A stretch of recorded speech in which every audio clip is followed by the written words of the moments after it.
Hi friends! So I went back and forth on whether or not I would make this video or if I would even acknowledge the election results from last week. And ultimately I decided, like, just because I don't talk about it doesn't mean it's not happening, unfortunately. So I figured I'd at least say something. I personally was like super unhappy with both of the people that we had as presidential candidates. I really couldn't fully get behind Hillary Clinton, and I certainly was not in favor of Donald Trump. I just felt like, really, of all of the people in this country, like, those are the two?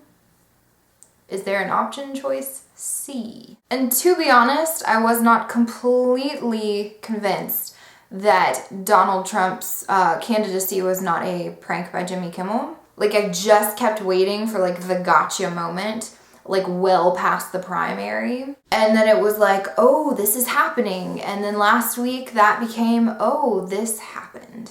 I think a lot of people are very surprised. I think it really goes to show that in kind of this time where we're able to pick and choose the information that we want to get and, like, the people that we want to follow on social media, like, it really puts us in danger of getting only one point of view and then thinking that that's the majority and then being, like, really surprised when it's not. And I know that there have been a lot of protests, and there's even been, you know, some people wanting the Electoral College to change votes and go against what the people in their region had voted. I personally don't think that that's a good idea. I think if you're gonna change a system that is broken, then it has to be kind of done the right way. So, I mean, I do think that it's, you know, worth re-examining what makes it possible for someone to not win the popular vote but become the president. And there have been a lot of people that have kind of generalized Trump voters and saying that people who voted for Trump are racist, are sexist, are bigoted.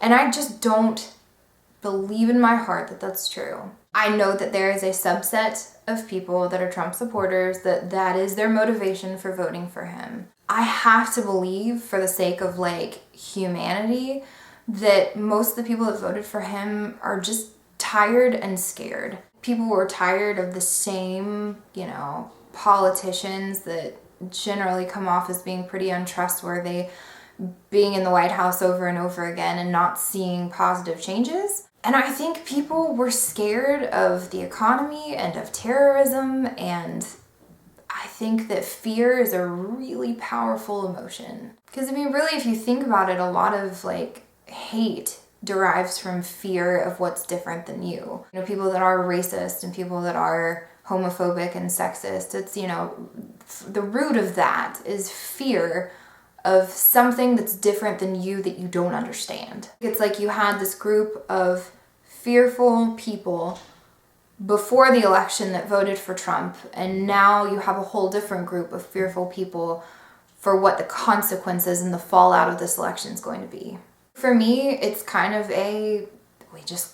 it's happening. I mean, it is happening. We don't have to be happy about it, but I know that what I can do, what I personally am capable of doing, is just trying to continue to be positive and accepting and, you know, put the things into the world that I want to see from the world, and I hope that that makes a difference to somebody. And I hope that people that are in a minority group will see the people that are rallying in their corner and not the, you know, incidents that we're hearing about in the news of people committing hate crimes. And I guess that's just kind of my outlook on life. Like, I want to focus on the people that are, you know, wearing the safety pins and, you know, saying, like, I am an ally for you, I am fighting for you, I'm in your corner, versus, you know, the hate that's out there. And I guess we just hope that we continue to move forward in the next 4 years instead of backwards. So yeah, here we go.